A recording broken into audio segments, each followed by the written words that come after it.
Hang on. Recording in progress. There we are. Amazing. And my name's Greta from Elf Meditation.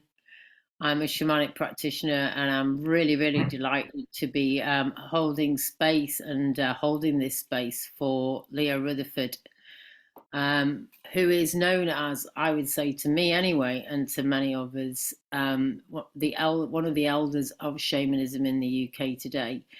Has been practicing in therapeutic practices for 40 years this year, and in shamanism since 1937, and has written 87. Yeah, 1987, yeah. And yeah, the book, I think you've written about 4 books, haven't you, Leo? Is that right? Well, three on shamanism and 2 on other things. Amazing. So, yeah, I'd just like to welcome you and thank you for honouring me with this space and your time, Leo. And I'm very grateful and having this opportunity to let people know about what shamanism is, and that's really why we're doing this, isn't it? I think. So, would you like to? We're inviting in our guides and angels, and in this space, and for you to. I'm just going to hand it over to you to what you would like to share with the communities out there, the younger generation, of what they can get from shamanism, and why is it necessary in today's age. So I'm going to hold back now and leave you with the space. Okay. Well, if we go back in history, the earliest known connection with spirits, with a greater power, was the shamans of old. And in many cultures all over the world.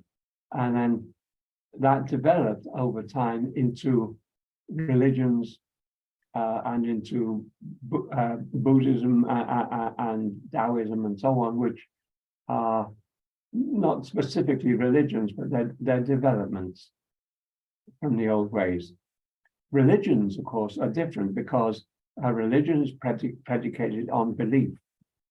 All religions teach you to believe, usually to believe that somebody that is in their circle is a savior.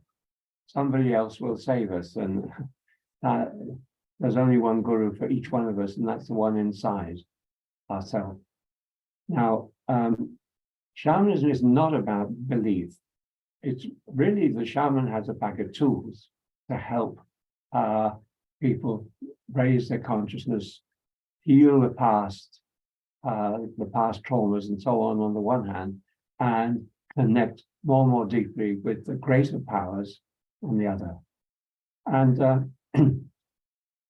I came to shamanism quite by accident. I was living in San Francisco, going through a healing of myself at midlife crisis, late 70s or early 80s. And doing a very revolutionary MA degree program, holistic psychology. One of the courses was on shamanism, and it was like it opened my window. It put back together everything spiritual with everything therapeutic. One journey from the wounded child to the connected, balanced, harmonious person. And I had been, and I still was, a very wounded child. And that's been a very big part of my work since midlife crisis, to undo as much as I can of that. And it still goes on, because with us, none of us are in a place where we can say it's finished, or well, virtually none of us. And our connection with spirit and our connection with greater forces, again, it's ongoing, and it's something within us that we can develop when we intend that over time, through ceremonies, through stopping the world of the monkey mind, the little mind, and opening to the bigger mind, emotions, spirit. And shamanism has the tools for that. And if we incorporate the best of the Western therapeutic tools into that, which is what I do, then we have really good tools for the whole range of the journey. That's the basic, that's what basic things I'd like to talk about. Thank you, Leo. Why do you think it's particularly important? I mean, it's important, I guess, through all ages, but why do you think it's sort of really important as the world as it is at the moment to bring The world's going extraordinarily crazy at the moment, extraordinarily crazy from fomenting of another world war with nuclear weapons, which are all around, which can terminate human life. How stupid is that? But again, it's a reflection that we humans have great difficulty getting on with each other. And at the other end, there's a whole movement, particularly in America, to try and sexualize children from a ridiculously early age, and virtue to make pedophilia natural. It's bonkers and bonkers. It's like the human sickness is really coming out, which of course can result in utter disaster, or it can result in a big wake up. A mass of people say, what the hell are these people? Yeah, people with big money, big power, have ruled the world for a very long time without us mainly really knowing it. Most of that power, it's not the politicians, it's the people behind the politicians, the people who do the bribing, it's the people who foment a world war and then make money supplying arms to both sides, and then make money from the cleanup and the repair afterwards. 3 times they make money while we're fighting and killing each other. That is not a way to live. And also, I think powers behind the scene, there are big powers behind the scene that benefit from great misery on this planet. And it's time that we found some way to bring that to a halt. It's like, those people have lost their spirit connection. They've lost, they're worshipping some very dark thing, for want of a better word. But the collective of us, the majority of us, we have to wake up. We have to wake up and take our power back in so many ways. Our own inner integrity and balance and harmony. And do you think that's happening to some extent? I mean, there seems to be, for me, more people sort of waking up. That that there's more people interested in spirituality. I don't know whether that's from the stuff in media and stuff. It does feel to me that there is a shift there. There is definitely a shift, and it needs to accelerate. So let's say that there's somebody out there. I mean, I work, one of my main areas of interest is addiction, working from lived experience. So the world, as we're saying, it's pretty chaotic at the moment. It's unpredictable, isn't it? We've had years of sort of, I guess, worldwide trauma, really, haven't we? We've been chased from been locked in our homes and all of these sorts of things, and now we just got over that, and then then we've got a war coming on in the Ukraine, and and then it's just the day-to-day life, isn't there? The struggle, the stress of living in society is at the moment. There's a lot of stress on people, the bills increases. So how would you say that? Sorry, Leo. Here's the joke of the pandemic. There never was a COVID pandemic, and that is provable simply by the death rate. The death rate over 2020 was no higher than a typical bad flu year. There was no pandemic until they started the injections. The death rate went up when the injection started, the so-called vaccine, fake vaccine. That was the only pandemic we had. So, not what we were told. I mean, not from my own personal point of view, and you know, I know other people. I feel that it's left. We got traumatized through that experience. Yeah. You know, you're being told you can't go out. You're not allowed to walk. You're only allowed out for 10 minutes a day. There's a killer virus out there. You know, it's like something you see in a horror film, isn't it? In this day, and it was a horror movie because it wasn't even very well true. And the worst thing is, you know, which is that I feel that, you know, no one's come to us and said you've experienced this trauma, and there's no sort of acknowledgement. It's just it's happened and it's gone, and that's it.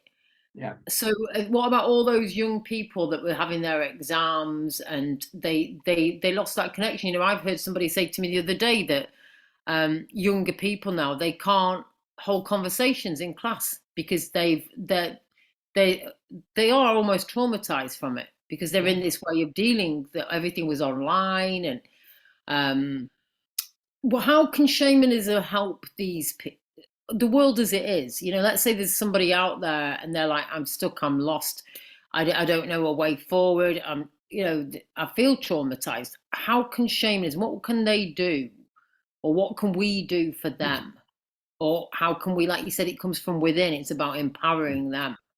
How can shamanism help society at this point, from your point of view? One thing that is happening, one of my colleagues runs a course called Earth Steward Apprenticeship for teenagers. And that enables teenagers, it brings teenagers back to nature and back to the basics of life, fire, earth, air, and water, and back to reality, away from all this electronic tech and all the vibrations that put out by that, and by that, you know, incredible loneliness of dong dong dong on the phone and so on, and that. And that there are other wilderness things around the country as well, but that bringing of teenagers back to nature, that's what's so important. Away from tech. I'm glad you said that, Leo. That's really important because it's really interesting that you said that as well. We held a summer solstice out in the woods, actually, in a place called Bollington. It was beautiful. And while the guests arrived, there was quite a lot of us that had booked on this event. And in the background, there was 4 or 5 young teenagers that were making a noise and then came over to us. And they were just watching us. And I just said, oh, you know, are you going to sit there watching us? Because this is a paid for event. And they were like, and then they went off and made some trouble, like shouting. And they weren't making trouble, they were just shouting. And then in the end, I said to the group, would anybody mind if we invite these youngsters to join us? And I said, should we have a vote? And everyone put their hand up and said, we'd like them to come. And we don't care that they've not paid. So we went over, and then they came back because they saw us doing the dance outside and the drumming. And then they came. Oh, you're frozen.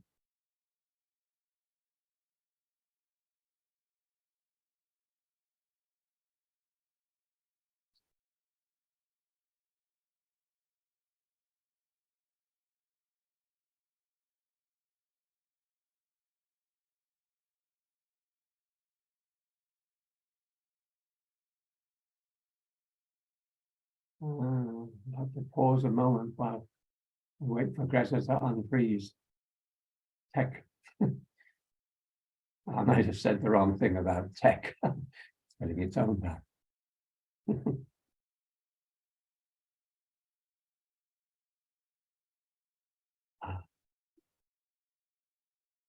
Okay, I'll have to wait a moment and she'll come back in.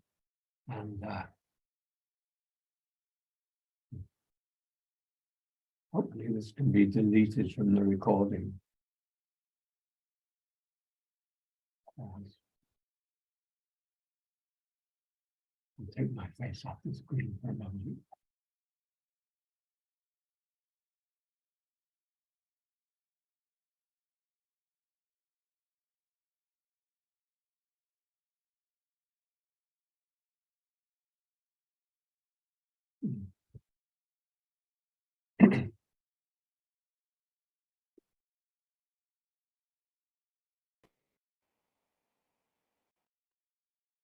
So Greta's unfrozen. We're back. Greta's sorted out a router and all sorts of nonsense going on at that end. Yeah, and that's exactly the sort of stresses we were talking about there, isn't it, Leo? Yes. Testing how we deal with things, I guess. Yeah, I was just talking about how with the summer solstice, how there was a group of teenagers and they were sort of, hanging around and they were making noise, and rather than sort of excluding them, we invited them into our community and they wanted to join. They were interested about the drumming and the rattles. They were asking us what it is we were doing, because they were hanging out in nature themselves, but they just didn't have anything to do. And everybody in the community welcomed them, all the guests, and they sat with us and they started drumming and rattling, and they even had some cacao. And there were about 4 or 5 of them, young teenagers, and I found it actually really incredible that there isn't any divide between us. They wanted to be out in nature and they were happy to learn something, and it was a very special moment. I can understand when you're saying that it's about that person set that up to bring young people into nature. I think it's a phenomenal idea. Good. So for you, what shamanic practices do you think are working? I know you're doing trance dances and you do so many different ones. Could you talk us through some of the practices that shamanism can offer to people who have got that wounded child, like you were talking about, and where we're at in society at the moment? Is that okay? Sure. Well, one practice is shamanic journeying, which you lie down and with the aid of a drum get taken into basically a hypnotic inner trance state. If we do it in vibration, we go from the alpha beta mixture of every day to alpha, and then hopefully down deeper to theta, on the edge of sleep but not asleep. That's the place we're trying to get to. And in that stage, we go to the lower world or the upper world as defined, and we can encourage the creation within us of visions. And partly we create the setup, but that then takes us to the place where visions can happen, where we go from what we've created to what then it helps the other world to come through to us, either in the lower world, which is about the nitty-gritty of everyday reality, shown to us in metaphoric terms, or the upper world, which is about the big picture of our life. Now, part of that is soul retrieval, which we go looking for little parts of ourselves that have left us along the way. For example, for me, a little part of Leo, who left at some traumatic event in life, maybe age 3, 4, 5, going on upwards from there. And what that is that when we hit a traumatic moment, a piece of our energy goes. Like, for example, a fearsome thing happens and we tighten up. We tighten it up and go into a defense mode inside, and we shut down a piece of our vitality and life force, which might otherwise work through us because we're scared. Well, that life force had to leave us in when that's extreme. That piece of life force had to leave us so we could survive.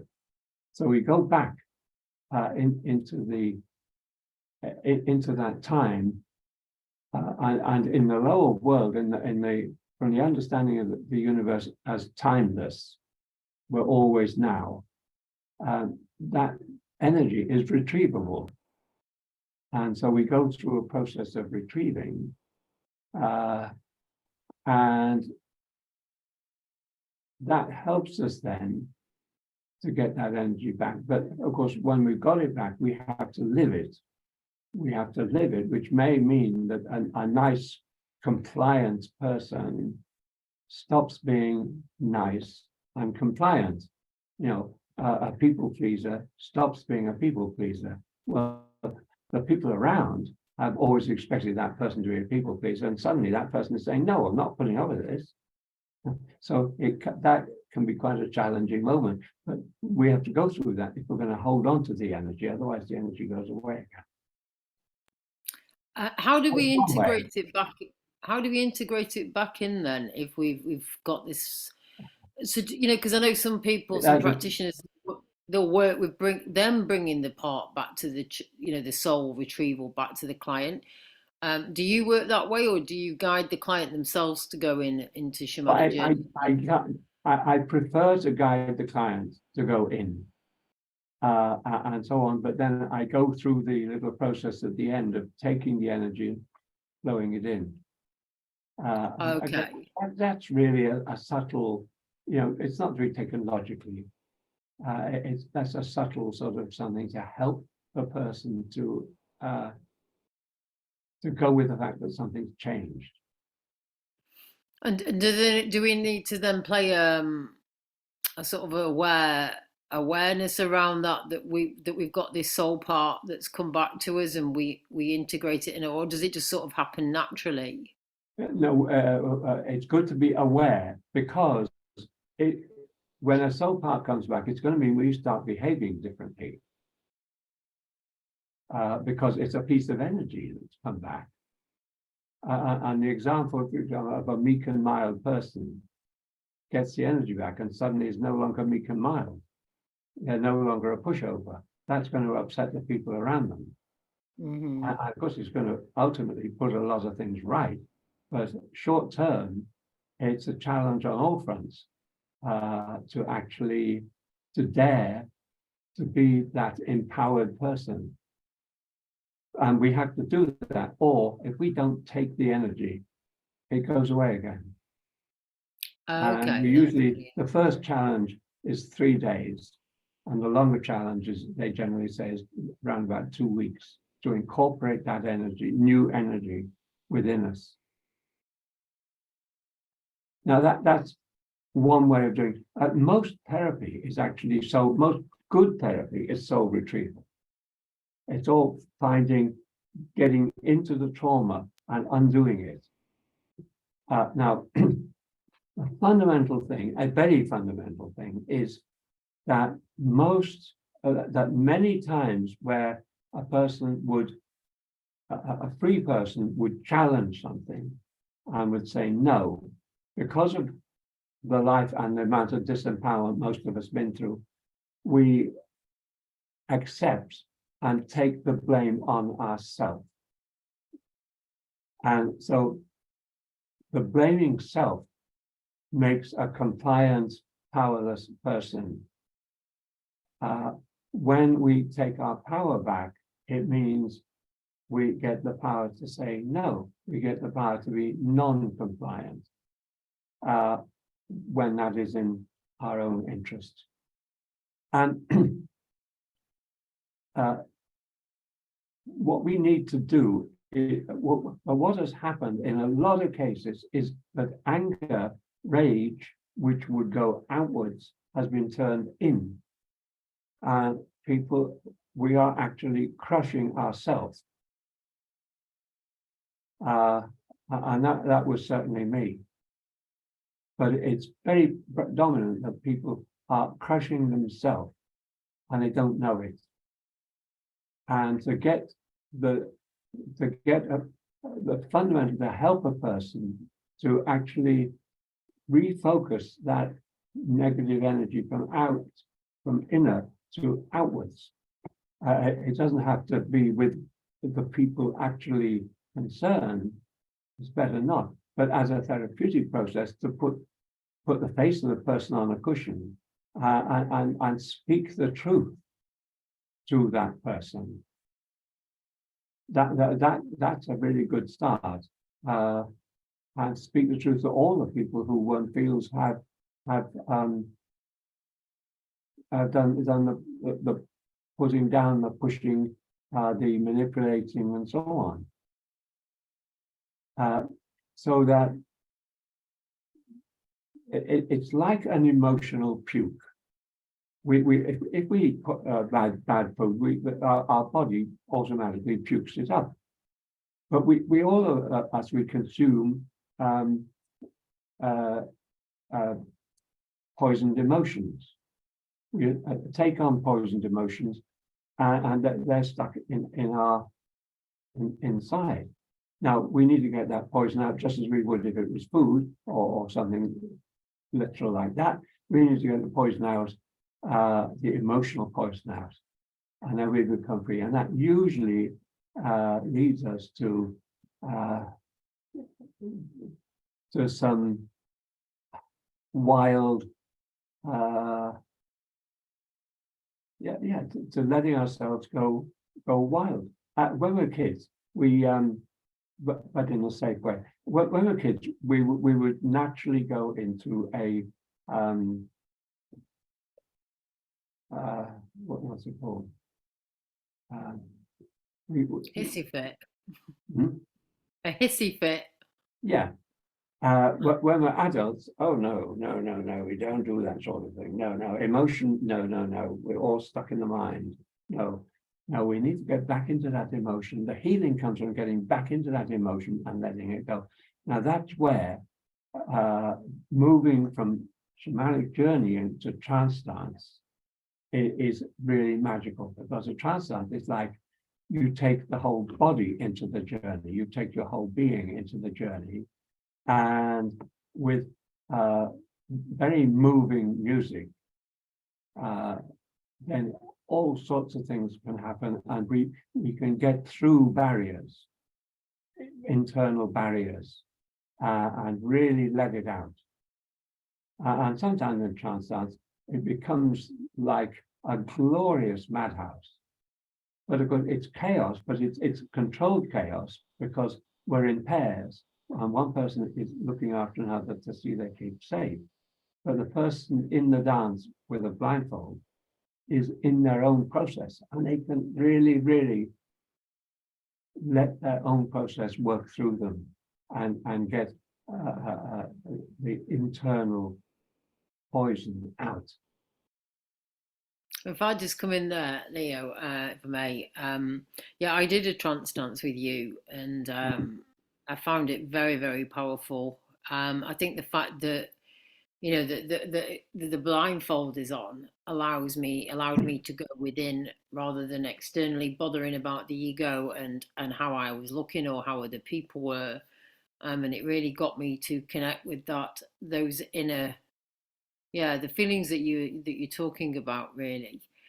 Can I just ask you where is the dance? Is that from the indigenous communities that's come up through because we haven't really sort of spoken about the origins of shamanism. Has it just sort of evolved to trance dance, or was it always there? No, the trance dance I'm talking about is based on West African shamanism, which comes to us via the spiritist traditions of Brazil, because the West Africans were forced into slavery, and some of them were taken to Brazil, but they preserved their own traditions. And of course, Brazil was Catholic, so they kind of used the Catholic saints and used the the surface Catholicism, but underneath they kept their own traditions going, beautifully subversive. So the candomblé, for example, the umbanda, those traditions, they keep the trance dance going. Also, the ganawa of Morocco. Again, the source is the same. I've been to the Ganawa Derdiva, which is an all-night ceremony, very potent all-night ceremony, and they do trance music usually with a bass guitar kind of instrument and shakers, and they're always working two rhythms at the same time. So you don't quite know, your mind can tune into one or the other, but it helps you to get past present day, past intellectual consciousness. It helps to shut that down and get you into the movement and then into your deeper self. And is that something that they do on like a regular basis, or do they just hold them? Is that part of like It's part of life. Right. Another source is the Bushmen, for example, the Kalahari Bushmen, the Bushmen of Africa. I've been to them in Botswana on a trip to Botswana, and instead of the TV and all that jazz, they would meet in the evening around the fire, and the women would make the rhythm, and the men dance their dances around the fire. And in the process of that, quite often somebody would get taken by spirit, and the healing power, num they call it, would come through one particular person, who would then go around or be carried around because they wouldn't be able to walk at that stage, and give the healing power through their hands to others who needed it. So all the trance dance I know basically had its basis in Africa somewhere. Right. So do when you're practicing your shamanism, then is that based on a specific No. Country? No, or it's an absolute conglomeration. I've learned from many sources, and I adapt it to what works now. Right. With everything, I adapt everything to what works now, because those traditions they come from other cultures, and they come from to help the people of those other cultures at that time. This is now. We're in a different culture here in England, and it's a different time. And I always look for what works. I really don't care too much where it came from and what, but I learn from as much as I can. And I'm not here to promote traditions. I'm doing my best to help other people heal. And of course, I've been doing my best to help myself to heal for a long time. So one other influence for me is Gabrielle Roth.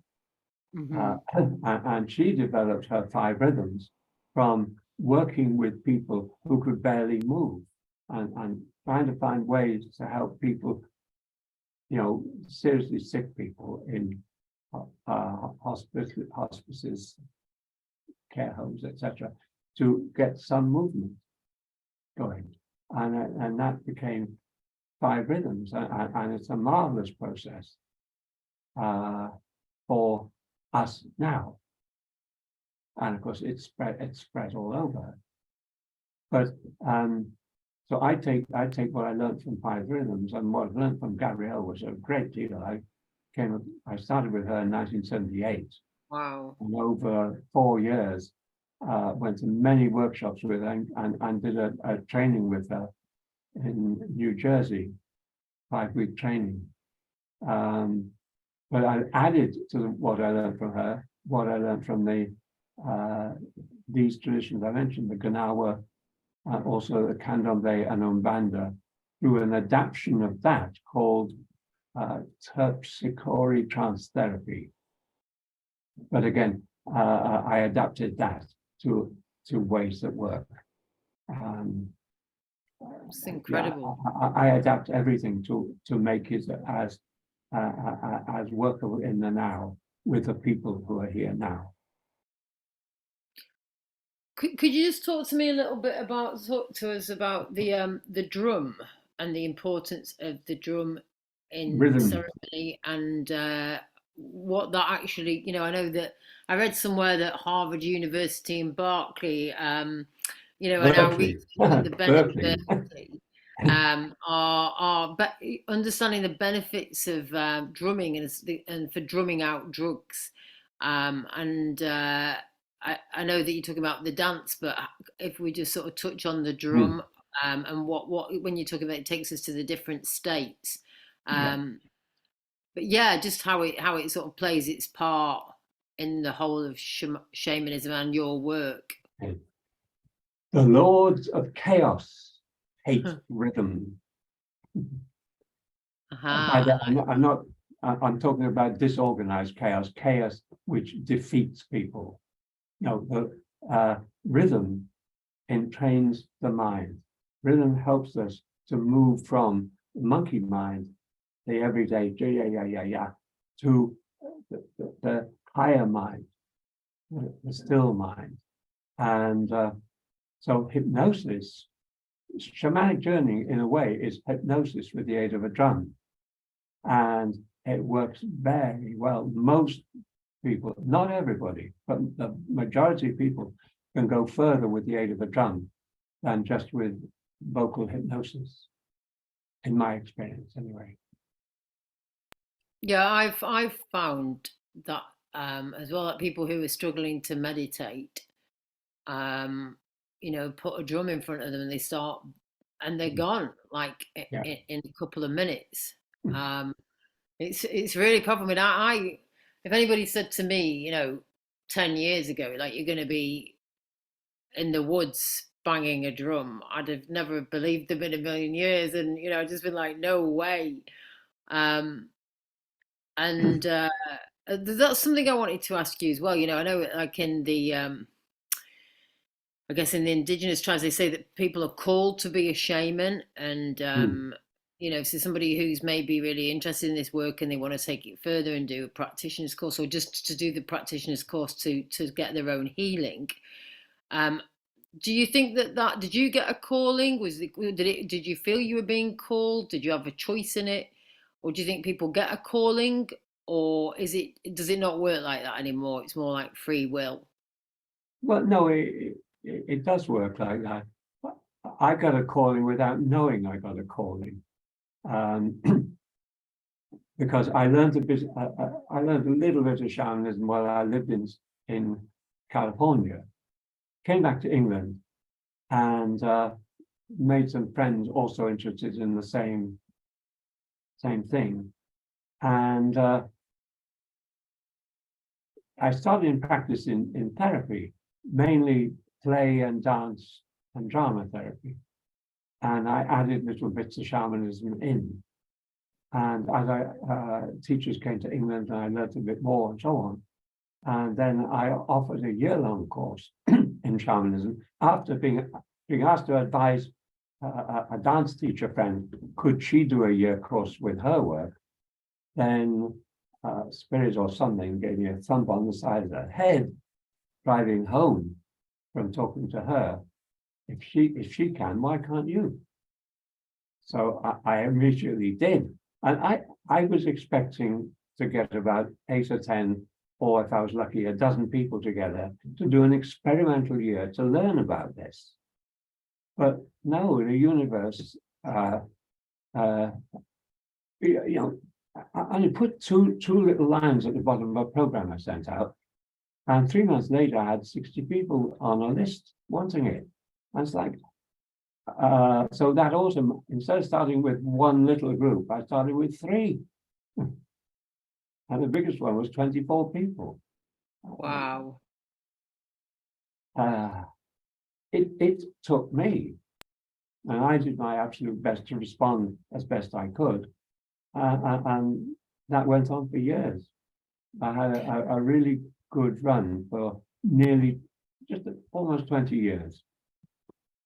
And then, of course, times change and things change, and there's lots of people teaching, because I was the first. I was about a decade ahead of anybody else, but then lots of people, good people came and teaching their version of things. So there's a lot of people doing it now. But so in a way, it took me. yeah, that's, I mean, because some people, you hear stories where they'll see a vision and the shaman will come to them and then they go and meet the shaman. And you know, for some people, even for me, you know, it put me off. It's like, well, I mustn't be called because I didn't get this big vision, you know. And I think that's what I'm trying to get across really to people out there. Things It's not happen in different ways. Don't take a model and that's the way. No. Yeah, that's happen the in thing I'm different trying ways. to get across. Yeah, and that's how it happened to me. Shaman didn't come to me, but I suddenly found myself being called to sit in that place, as if. I mean, my own view from a lot of different experiences is that no one is or isn't a shaman.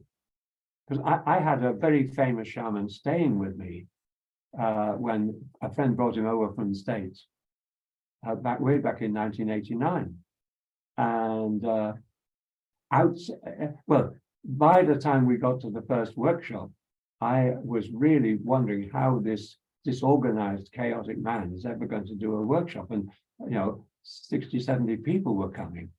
But he transformed in front of my eyes. And in the work, he was the shaman. Out of the work, he wasn't. He was an ordinary person. I really like it's not that you are or not. It's that if you're in the work and it comes through you, then it comes through you. So we're just the channel, really. Exactly. If we can tune in, then the magic can come through us.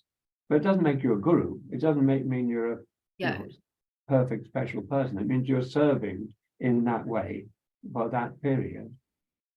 And of course, in your own ceremonies, you can go into the space.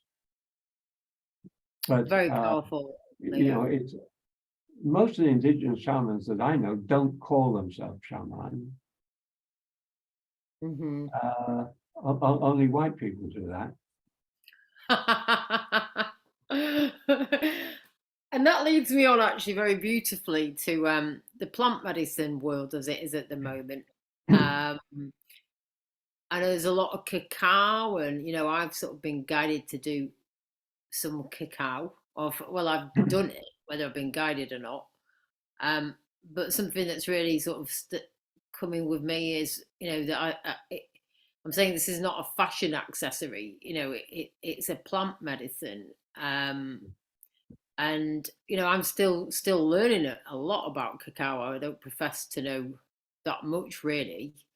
I just wondered whether you could share, you know, your experience and thoughts on plant medicine. I know a lot of people are going and taking ayahuasca at the moment, aren't they? And you know, I think for me, because I work with addiction, they've also got some thoughts on that. I'd just like to know what your thoughts are, really, if that's all right. Of course, yeah. My first trip, trip to plant medicine was Peru, 1986. A trip with Alberto Bioldo and Eduardo Calderon, the shaman, Inca shaman he was working with at that time. And Eduardo gave us San Pedro. He worked with San Pedro cactus. It's a little bit, it doesn't taste quite as bad as ayahuasca. It's a bit easier on the stomach, but it's very potent. And that was my first experience. And then a number of trips afterwards where I went with ayahuasca. So I've taken ayahuasca now about 30 times or something like that. And I've had, of course, mushrooms, the English mushrooms. Again, they're easier on the stomach. And you put them in a sandwich with honey or something like that, and they don't taste bad. And then one other very interesting one was Iboga. I've only taken that once, but that was very interesting indeed. I made the choice a long time ago not to use them in my practice. I simply because I don't want to, and because whilst they can shift us and help us, they don't do the work for us. In my experience, we still have to come back and do the work, and that's what I focus on. So other people, other people can do the plant medicines. See, I have a little bit. Plenty of good people do those, so I've opted not to. I think for me also, and it's just something that I'm sort of observing at the moment. I don't really have any hard or fast lines on it, but I guess somebody who's already got those sort of addictive tendencies and they're taking, drugs, and then, they can move to different drugs, but they might necessarily be termed as drugs. They could be termed, well, drugs are plants, aren't they? Some of them. But yes, but they've been through a chemical factory, most of them, and turned into pills. The great thing with ayahuasca is it tastes so bad that you've got to be a serious masochist to enjoy an ayahuasca session. Or really, it makes it very difficult to get addicted to it. You've really got to work to get addicted. What was your experience with the ayahuasca? Do you mind me asking? Sure. How did you find it? Well, brilliant colors, brilliant, like a period of time relaxing into a different world. It's like there's something else that's out there that we don't see and connect with in normal consciousness.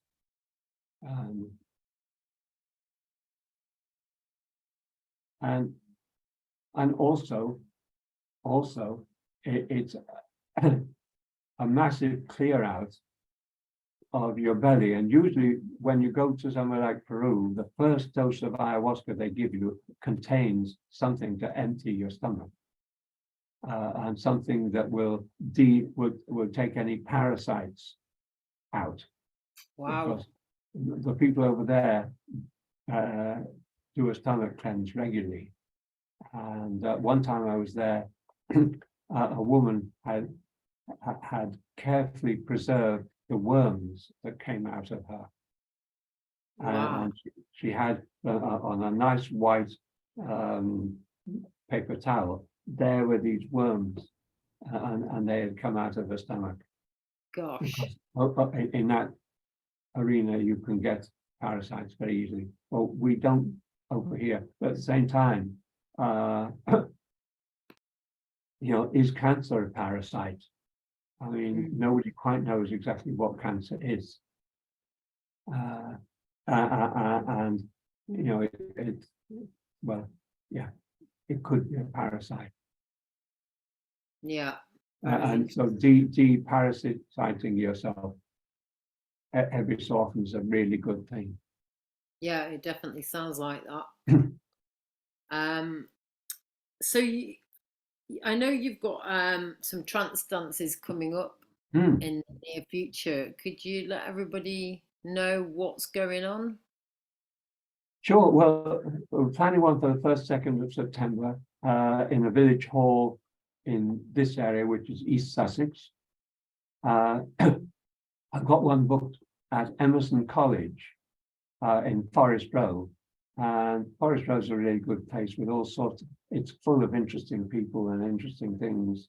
A very wonderful Steiner school. And of course, Emerson College is Steiner based and has a whole lot of really good courses going on.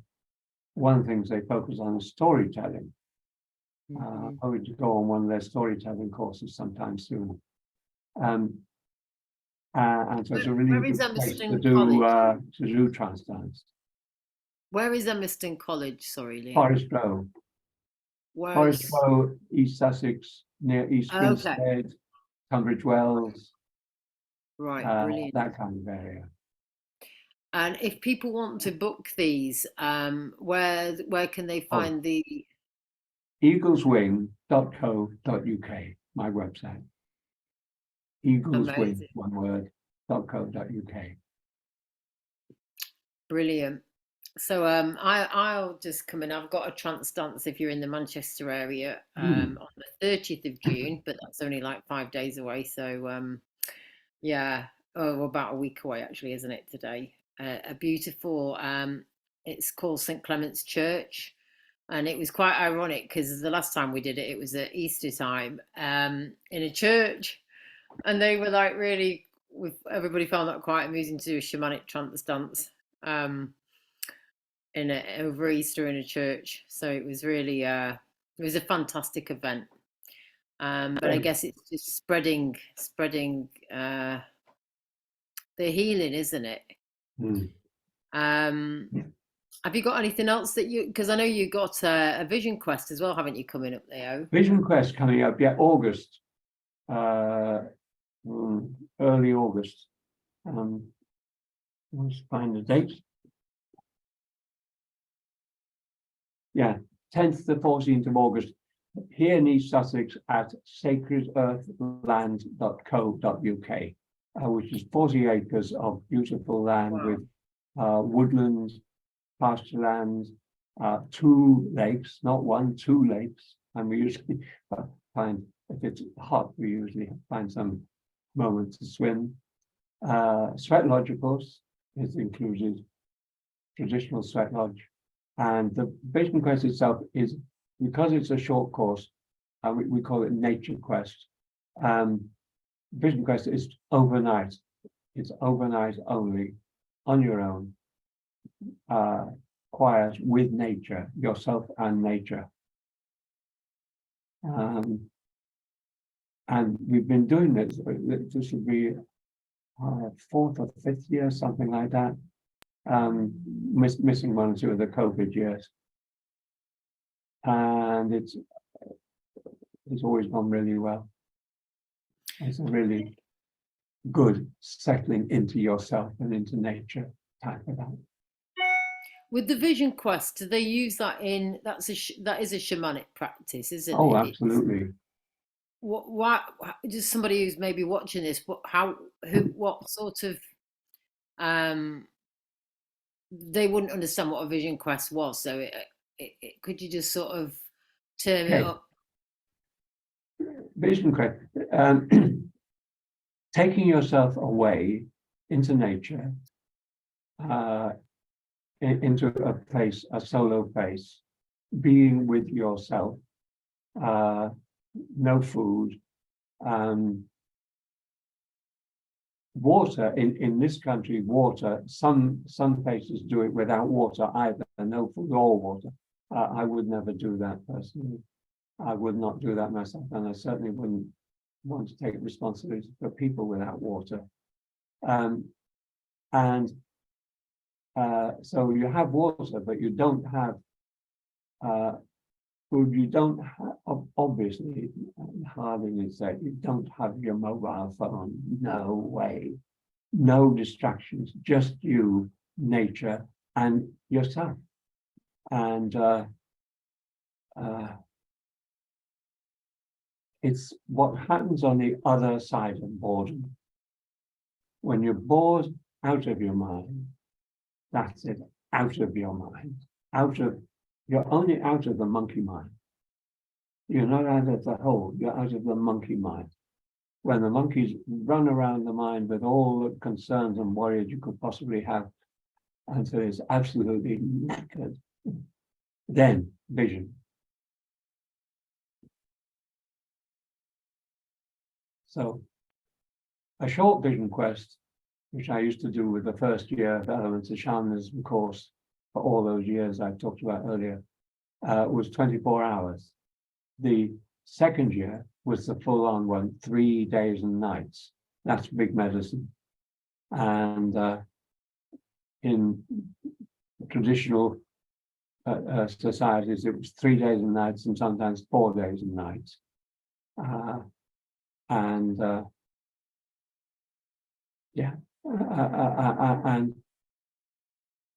with the persistence and the being there and sitting there, then when you've exhausted everything else, that's something, the magical something else happens. Yeah. And then included in that as well, there's a sweat lodge. Yes, I mean it's only an overnight quest. It's a short quest, and before it will be a sweat lodge, and other wilderness experiences. Could you briefly just explain what the sweat lodge sweat does? lodge? Long before saunas and steam baths and so on was the sweat lodge. Build a frame like an upturned saucer, cover it with whatever you've got, which in this case is in our case usually tarpaulins, blankets, and so on. In the middle of it, you dig a fire pit for the hot stones to come in, and outside you build a fire in a very particular way, and you heat stones, preferably volcanic stones. And when the stones are really nice and hot, then you're ready. And you go into the sweat lodge naked emotionally, mentally, spiritually, but you may be clothed physically in some kind of clothing that will need to go straight into the washing machine afterwards.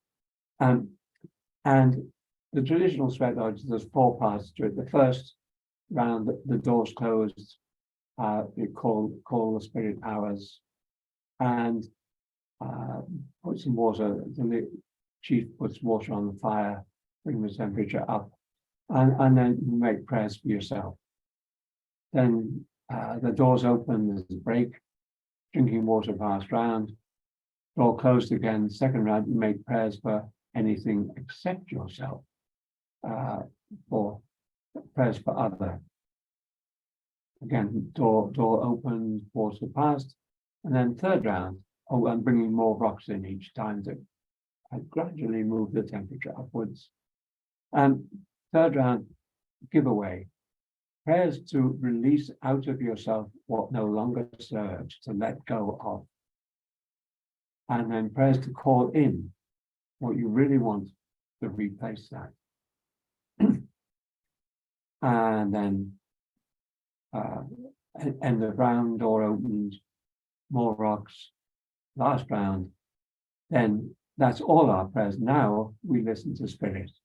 And the last round doesn't have a particular form, so it can be silent, it can be chanting, it can be a journey, it can be whatever suits at that moment. But the essence of it is to let spirit talk to us, or let spirit come through so we can hear spirit.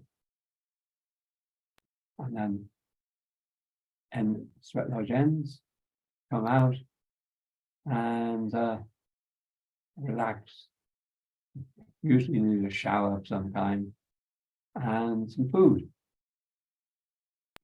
Wow, that sounds absolutely incredible. And it sounds like a lot of shamanism is about sort of cleansing and detoxifying and purification. That's what it sounds like, you know, like you said, with the plant medicines. And it's cleansing and getting rid, isn't it? Releasing the past. To walk lighter on the earth. Wow, that sounds absolutely incredible. I can tell that I'm speaking to an elder here that's got a hell of a lot of knowledge and wisdom, with great humility, I will say, Theo. It's been an absolute pleasure to have this interview with you. It is the first of my flip side Mancunian. I did call it elf meditation, but I was like, that's far too nice. I need flip side Mancunian on the B side. So yeah, I'm really, really grateful for you honouring me with your presence this Friday morning. It's a pleasure. And for everybody out there, there's two, Leo's got some amazing events. He has online classes as well, which I've been on for aging, death and dying, just so much wisdom, the medicine wheel. I mean, I'm sure we can do another interview about all of them. But yeah, so I would say check these amazing events out. His trance dance in September, and definitely that Vision Quest. I think I'm going to come on that myself. So Good. yeah, is there anything you'd like to add to this, Leo, before we close? No, that's great, Greta. It's fine. It's lovely to see you again. No, Amazing. feels complete. I have enjoyed this interaction immensely, as Esther Hicks says. Thank Me you too. very much. Blessings. Blessings.